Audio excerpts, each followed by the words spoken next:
ठरलं तर मग या मालिकेच्या येणाऱ्या भागामध्ये जबरदस्त असा ट्विस्ट येणार आहे. तर प्रेक्षकांनो, प्रियाने खून केलेली व्यक्ती शांताची बहीण कांता असल्याचं इथे आता शांताने कोर्टामध्ये येऊन सगळ्यांसमोर सांगितलेलं असतं आणि त्यामुळे इथे प्रियाचा चांगला बँड वाजवलेला असतो. तर प्रेक्षकांनो, कशा पद्धतीने या गोष्टी पुढे घडत जातात आपण सविस्तरपणे बघूया. तर प्रेक्षकांनो, शांता आणि कांता या दोघी जणी जुळ्या बहिणी असतात. शांताची अवस्था थोडी बिकट. कारण का? तर शांताचा नवरा दारू प्यायचा, तिला मारायचा. दारूसाठी पैसे हवेत म्हणून तिला नको ती कामं करायला सांगायचा. त्यामुळे इथे चोरी करणं, मारी करणं, लोकांना इथे फसवणं, लुबाडणं ही अशी कामं शांताची इच्छा नसतानासुद्धा ती करत असायची. पण इथे कांताच्या बाबतीत तसं नव्हतं. कांता घरची सुखी होती. पण कांता आणि शांता या दोघीजणी बहिणी एकमेकांना सपोर्ट करायच्या. ज्या वेळेला शांताने स्वतःला बदलायचं ठरवलं आणि सायली अर्जुनची मदत करण्याचा निर्णय घेतला, तेव्हा चांगलं वागण्याचा हा मी निर्णय घेतला आहे, हा निर्णय तिने आपल्या बहिणीला कांताला सांगितलेला असतो आणि कांताला हे ऐकून खूपच छान वाटतं. ती म्हणत असते की चोरीमारी करणं हे चूकच, हे काही चांगली गोष्ट नाही आणि एखाद्याला लुबाडल्याचं किती दिवस पुरणार. त्यामुळे तू स्वतःला बदलण्याचा जो काही निर्णय घेतलेला आहेस ना, तो खूपच चांगला निर्णय आहे. आणि तेव्हा प्रेक्षकांनो, हा निर्णय घेतल्यानंतर तिच्या बहिणीला आनंदच झालेला असतो. आणि तेव्हा काय होतं, तेव्हा इथे आता नोटीसची बातमी कळते. नोटीस आता घराला लागलेली आहे. बेकायदेशीररित्या बांधकाम असल्यामुळे ते घर तोडण्यात येणार आहे अशी नोटीस लागल्यानंतर मग त्या ठिकाणी शांता आपल्या घराचे पेपर्स घेण्यासाठी जायला निघते. तेव्हा अर्जुन सायली तिला म्हणतात की आत्ता जाऊ नको, मी चौकशी करतो, त्यानंतर तू जा. तेव्हा शांता आता खूपच जास्त हट्ट करून त्या ठिकाणी जाते आणि मग संपूर्ण घडलेला प्रकार घडतो. पण त्याच्या मागचं कारण तर कुणाला माहितीच नसतं. म्हणजे आता खरी डेथ बॉडी कुणाची आहे, शांताची की कांताची, हे काही कुणाला माहिती नसतं. ते काय होतं प्रेक्षकांनो, ज्या वेळेला इथे आता कोर्टामध्ये तारीख असते आणि अर्जुन सगळेच पुरावे देत असतो. अर्जुन म्हणत असतो, ज्या वेळेला शांताचा खून झाला त्या वेळेला मी तिथे नव्हतोच. मी आणि माझी बायको आम्ही दोघेजणं आईस्क्रीम पार्लरमध्ये गेलो होतो आणि त्यानंतरच आम्ही दोघेजणं घरी गेलो. त्यावेळेला तर माझ्या गाडीच्या डिक्कीमध्ये कुणीही कुठल्या पद्धतीची डेथ बॉडी ठेवली नव्हती. आणि तेव्हा मी माझ्या मित्राला सुयशला फोनसुद्धा केला होता, ज्याला मी शांता मावशीसोबत पाठवलं होतं. त्याला मी शांता मावशीवरती लक्ष ठेवण्यासाठी, तिला प्रोटेक्ट करण्यासाठीच ठेवलं होतं आणि तो कुणी गैरमाणूस नव्हता, तर माझ्या टीममधलाच तो होता, असं आता अर्जुनने सांगितलं होतं. पण त्याच्यावरती एका माणसाने प्राणघातक हल्ला करून त्याला त्या ठिकाणी बेशुद्ध करून ठेवलं आणि मग कदाचित त्याच माणसाने शांता मावशीचा खून केला असावा, असं अर्जुन आता सांगत असतो.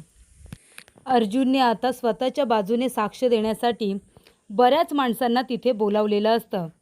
ज्या कॅफेमध्ये अर्जुन सायली दोघेजणं गेलेले असतात ना, त्या आता आईस्क्रीम पार्लरमध्ये जे वेटर असतात, ज्यांनी अर्जुन सायलीला आईस्क्रीम दिलेली असते, त्यांनासुद्धा तिथे बोलवण्यात आलेलं असतं. ते सुद्धा अर्जुन सायलीला मी स्वतः आईस्क्रीम नेऊन दिलं होतं असं सांगतात. त्याचबरोबर शांताचे जे मिस्टर आहेत त्यांनासुद्धा आता कोर्टामध्ये हजर केलेलं असतं आणि शांता कशा पद्धतीची कामं करायची, त्यानंतर शांताने स्वतःला बदलण्याचा निर्णय घेतला होता. हा निर्णय काही लोकांना मान्य नव्हता, पण तरीसुद्धा शांता इथे अर्जुन सायलीला मदत करायला तयार झाली होती आणि त्या लोकांनीसुद्धा शांताची काळजी घेण्याचा निर्णय घेतला होता. असं सगळं आता शांताचा नवरा देखील कोर्टामध्ये सांगतो. ज्या वेळेला शांताचा खून झाला त्यावेळेला अर्जुन सायली दोघेजणं हे आईस्क्रीम पार्लरमध्ये होते. तिथलं CCTV फुटेजसुद्धा दाखवण्यात आलेलं असतं आणि त्याचबरोबर इन्स्पेक्टर पाटकर हे अर्जुनचा किती तिरस्कार करतात, अर्जुनला अडकवण्यासाठी त्यांनी किती प्रयत्न केले, तो आता मोबाईलवरून सिद्ध झालेला असतं. इन्स्पेक्टर सावंत यांनी मोबाईल दाखवत इथे आता त्यांचा खरा चेहरा सगळ्यांच्या समोर आणलेला असतो. अशा पद्धतीने इथे आता अर्जुनने स्वतःला निर्दोष सिद्ध केलेलं असतं. प्रश्न उरतो तो आता शांताचा. या ठिकाणी शांता कशी काय आली, तर इथे आता अर्जुनला इथे जामिनावरती नाही तर सरळ सरळ निर्दोष करार दिलेला असतो की तू निर्दोष आहेस, कारण तू खून केलेलाच नाही आहेस. ह्या प्रकरणामध्ये तुला फसवलं गेलं आहे हे आता सिद्ध झालेलं असतं. पण आता शांताची केस मीच घेतो आहे. शांता निर्दोष तर होतीच, पण तिचा खून ज्याने कुणी केला आहे ना त्याला मी सोडणार नाही आहे. आणि मग तेव्हा काय होतं, जो सुयश आहे ना, जो शांतासोबत गेला होता आणि त्याच्यावरती संतोषने हल्ला केला होता, त्या संतोषच्या चेहऱ्याचं स्केच तयार करण्यात आलेलं असतं. संतोष हा गुन्हेगार वृत्तीचाच माणूस आहे असं इन्स्पेक्टर सावंतसुद्धा म्हणतात. तेव्हा अर्जुन सायली दोघेजण म्हणतात की संतोष हा मागच्या वेळेला जर लोणावळ्यामध्ये लपला असेल तर या वेळेलासुद्धा तो लोणावळ्यामध्येच असेल. त्याला जाऊन आपण तिथेच आता रंगेहात पकडलं पाहिजे. आणि प्रियाला ही बातमी कळते आणि प्रिया आता सगळ्यात आधी संतोषला जाऊन भेटत असते, कारण प्रियाने संतोषला त्याचा नंबर बंद करायला सांगितलेला असतो. प्रिया वारंवार फोन करत असते, पण त्याचा फोन आता बंद लागत असतो. त्यामुळे ही बातमी लवकरात लवकर त्याच्यापर्यंत कशी पोचवायची याचा विचार ती करत असते. पण तेव्हाच प्रेक्षकांनो काय होतं, संतोषबद्दलसुद्धा माहिती मिळते. पण त्याच वेळेला शांता आलेली असते आणि शांता अर्जुन सायलीला येऊन भेटते. कारण का, जेव्हा प्रियाने शांताचा खून केलेला असतो ना, तेव्हा इथे हे सगळं काही आता शांतानेच बघितलेलं असतं. ते कसं काय, कारण खून हा शांताचा नाही तर कांताचा झालेला असतो. कारण ज्या वेळेला घराची बातमी कळते तेव्हा शांता आपल्या बहिणीला कांताला सांगते की माझं घर तोडणार आहेत, पण मी तिथे कशी येऊ, काही लोक माझ्या वाईटावरती आहेत, ते लोक मला मारण्याचा प्रयत्न करतील, मला इथे माझ्या घरालासुद्धा वाचवायचं आहे. तेव्हा शांताला तिथे येता येत नाही म्हणून कांता जात असते. आणि त्यामुळे प्रेक्षकांनो, शांता आता स्वतः नाही तर कांताला सोबत पाठवते.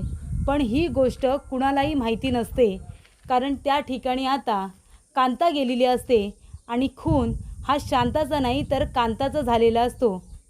शांता ही लपून बसलेली असते आणि सगळं काही बघत असते आणि जे काही तिथे घडलेलं असतं ना ते सगळं ती लक्षात ठेवून आता लपून बसते. काही दिवस ती बाहेरसुद्धा येत नाही, एवढी ती घाबरलेली असते. त्यानंतर अर्जुन सायलीला भेटून इथे आता शांता सगळं काही सांगते की खून माझा झालाच नाही आहे, मी सुयशबरोबर गेलेच नव्हते, तर माझी बहीण कांता गेली होती.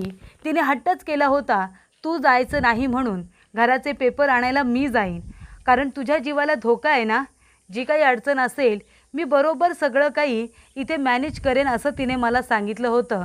आणि माझी बहीण माझ्या घराचे पेपर आणायला गेली आणि तेव्हाच तिचा तिथे खून झाला. शांता मी आहे ती नाही, ती तर माझी बहीण कांता होती, माझी जुळी बहीण. त्यामुळे इथे अर्जुनला समजलेलं असतं की याचा अर्थ शांता मावशी जिवंत आहे, जिचा खून झाला ती कांता होती आणि तो खून प्रियाने केला आहे हे सुद्धा शांताने बघितलेलं असतं. अर्जुन म्हणतो की चला आता प्रियाच्या विरोधात आपल्याला सहजरित्या पुरावे मिळालेले आहेत.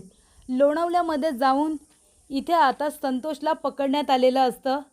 संतोषला कोर्टामध्ये हजर करायची वेळ आलेली असते.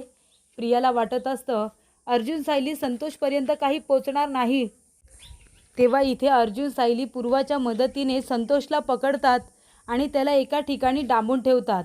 प्रियाला कळू नये की संतोष ताब्यात आलाय म्हणून ही माहिती आता सिक्रेटली लपून ठेवण्यात येते आणि त्यानंतर कोर्टाची तारीख घेतली जाते. प्रिया इथे नटून थटून आलेली असते.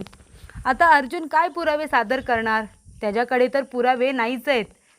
तेव्हा इथे प्रियाने सगळे पुरावे नष्ट केलेले असतात. पण या वेळेला अर्जुनने आता फक्त प्रियाला इथे एक्सपोज करायचं नाही तर आपला हुकमी एकासुद्धा बाहेर काढलेला असतो, तो म्हणजे अधिराज. अधिराजने आत्तापर्यंत प्रियाला कशा पद्धतीने ट्रॅप केलेलं असतं त्याने ते व्हिडिओतसुद्धा आता रेकॉर्ड केलेले असतात. प्रियाचं लग्न झालेलं असताना कशी खोटी कहाणी रचते आणि कशा पद्धतीने ती लोकांना इथे आपल्या बोलण्यामध्ये मॅन्युप्लेट करते हे आता सगळं अर्जुन कोर्टासमोर सादर करणार असतो. प्रियाची आता अश्विनसमोरसुद्धा वाट लावणार असतो. आणि तेव्हा प्रेक्षकांनो अर्जुन म्हणतो की मला इथे अजून एक साक्षीदार बोलवायचा आहे. शांता मावशीचा खून कुणी केला हे स्वतः आता तुम्हाला शांता मावशीच सांगणार आहे. आणि तेव्हा प्रेक्षकांनो इथे आता कोर्टामध्ये विटनेस बॉक्समध्ये शांता मावशीला बोलवण्यात आलेलं असतं. तेव्हा शांता मावशी तिथे येते. प्रियाला खूप मोठा धक्का बसतो. ती म्हणते अरे ही जिवंत कशी. तेव्हा अर्जुन म्हणतो ते कळेलच आता. तेव्हा शांता म्हणते की तुम्हाला सगळ्यांना महत्त्वाची गोष्ट सांगायची आहे. माझं नाव शांता जाधव आणि खून माझा नाही तर माझी बहीण कांताचा खून झालेला आहे. ती माझी जुळी बहीण होती. तिने मला सुयशबरोबर जाऊच दिलं नाही. जयेशबरोबर ती स्वतः गेली होती आणि तिने इथे प्रॉपर्टीचे पेपर, माझ्या घराचे पेपर मिळवण्याचा प्रयत्न केला. पण त्यावेळेला तिला ते सापडत नव्हते आणि मग तिथे प्रिया गेली आणि ह्या प्रियाने माझ्या बहिणीचा खून केला. ही प्रियाच आमच्या जीवावरती उठली होती. हिनेच माझ्या बहिणीचा खून केला आहे अशी साक्ष इथे आता शांताने दिलेली असते. प्रियाची तारंबळ उडते. सरळ सरळ माझं नाव घेतलं. प्रिया घाबरलेली असते. ती म्हणते नाही, हे सगळं खोटं आहे, माझा काय संबंध, या सगळ्याशी माझा काय संबंध. तेव्हा अर्जुन म्हणतो या सगळ्याशी तुझा संबंध कसा, हे आता तुला सांगितलं जाईल प्रिया. एका पाठोपाठ एक आता कोर्टामध्ये प्रियाच्या विरोधात पुराव्यांचा पाऊस पडला जातो. तर इथे आता प्रिया ही नक्की कोण, तर बबली. त्यामुळे इथे आता संतोषला बोलावलं जातं. संतोषला विचारलं जातं की संतोष आता सांग, शांता मावशीचा खून कुणी केला, म्हणजे कांताचा खून कुणी केला. तर कांताचा खून मी नाही, हा या तन्वी किल्लेदार यांनी केलेला आहे, म्हणजे प्रियाने खून केलेला आहे असं सांगितलं जातं. ती म्हणते मी का खून करेन, माझा काय संबंध. तेव्हा अर्जुन म्हणतो कारण तुझ्या विरोधातले पुरावे आणि साक्षीदार तुला नष्ट करायचे आहेत म्हणून. तू खरंच तन्वी किल्लेदार आहेस का बबली. तेव्हा प्रेक्षकांनो इथे आता सदाशिव लोखंडे आणि मैना लोखंडे यांनासुद्धा बोलवण्यात आलेलं असतं. तेव्हा बबली लोखंडे, हे तुझं खरं नाव आहे, तू खरी तन्वी सुभेदार नाहीच आहेस आणि त्यामुळे तुझं सत्य बाहेर पडू नये यासाठी तू हा खून केलास, कळतंय का तुला. आणि तेव्हा प्रेक्षकांनो अश्विन म्हणतो की दादा अरे हे सगळं काय आहे, तन्वीचा या सगळ्याशी काय संबंध, ती तर बिचारी यायला तयारसुद्धा नव्हती, मी तिला घेऊन आलो आहे आणि तू तिलाच इथे आता एक्सपोज करतोयस. तेव्हा संतोषने एक साक्ष दिलेली असते की प्रियाने खून केला. शांताने सांगितलेलं असतं की कांताचा खून प्रियाने केला आणि त्याचबरोबर जे खोटं लेटर तयार करून घेतलेलं असतं ते सुद्धा प्रियानेच करून घेतलं होतं हे सुद्धा समजलं जातं. आणि तेव्हा प्रेक्षकांनो इथे आता अधिराजने जे व्हिडिओज तयार केलेले असतात ते सुद्धा व्हिडिओज आता अश्विनच्या समोर इथे कोर्टामध्ये सगळ्यांच्या समोर दाखवले जातात की कशा पद्धतीने प्रिया नाटक करते. लग्न झालेलं असतानासुद्धा लोकांना दाखवते की ती कशी कुवारी आहे, त्याच्यात तिचा नवरा तिला मारतो आणि तिला तिच्या नवऱ्याकडून डिवोर्स घ्यायचा आहे, तिचा नवरा तिला छळतो. जे काही ती त्या व्हिडिओमध्ये बोललेली असते हे सगळं आता अश्विनला समजतं. अश्विनला खूप मोठा धक्का बसतो. प्रिया इथे आता बबली आहे हे सिद्ध करण्यासाठी इथे आता DNA टेस्ट केलेले रिपोर्ट दाखवले जातात. आणि तेव्हा प्रेक्षकांनो तिच्या तळपायावरती असलेली जन्मखूनसुद्धा खोटी आहे. मैनावती आणि सदाशिव लोखंडे या दोघांना आता विचारल्यानंतर ते सुद्धा सांगतात की प्रिया ही खरी बबली लोखंडे आहे आणि आमची मुलगी आहे. हे तिला जेव्हा कळलं तेव्हा आमचं तोंड बंद ठेवण्यासाठी ती दर महिन्याला आमच्या अकाउंटवरती 20-20 हजार रुपये पाठवत होती आणि जेव्हा अकाउंटला पाठवत नव्हती तेव्हा कॅश देत होती. या सगळ्या गोष्टी आता मैना सदाने सुद्धा सांगितलेल्या असतात. तर अशा रीतीने प्रेक्षकांनो प्रियाच्या विरोधामध्ये अर्जुन सायलीने कोर्टामध्ये पुराव्यांचा पाऊस पाडत ती किती खोटारडी आहे, लहानपणी तिने किती गुन्हे केलेत, किती पद्धतीने खून केलेत, हे सगळं काही आता समोर आलेलं असतं. आणि तेव्हा प्रेक्षकांनो इथे आता जी आपली शांता आहे तिने सुद्धा सांगितलेलं असतं. त्याचबरोबर दुसरी जी एक बाई आहे जिच्या मुलाला मारलेलं असतं ती वंदना, ती सुद्धा आलेली असते. तिने सुद्धा प्रियाच्या विरोधात साक्ष दिलेली असते. लहानपणापासूनच गुन्हेगार प्रवृत्तीची ही प्रिया जिच्या पाठीवरती जळक्याचा डाग आहे, इथपर्यंत आता सगळे पुरावे दिल्यानंतर प्रिया किती मोठी फ्रॉड मुलगी आहे हे समोर आलेलं असतं. नागराज आणि महिपत यांना अडकवणारी प्रिया आता स्वतः कोर्टामध्ये एक्सपोज झालेली असते. सगळ्यांनी तिच्या विरोधात साक्ष देऊन प्रियाचा खोटाडेपणा समोर आणलेला असतो. इथे आता अश्विनने तर CCTV फुटेजसुद्धा बघितलेलं असतं आणि इथे अधिराजने तयार केलेल्या व्हिडिओसुद्धा दाखवण्यात आलेले असतात. तेव्हा प्रिया बोटामध्ये अंगठी काय घालून घेते, त्याच्याकडून साडी काय स्वीकारते, ते हातावरती किस करतो तो सुद्धा ती ॲक्सेप्ट करते. सगळ्या गोष्टी अश्विन जेव्हा बघतो तेव्हा त्याला कळतं जिच्यावरती आपण विश्वास ठेवला ती नागिन आहे. ती खरी तन्वी तर नाहीच पण ती एक चांगली माणूससुद्धा नाही आहे हे अश्विनला कळल्यानंतर तो तिथल्या तिथे तिला मी तलाक देतो असं म्हणतो.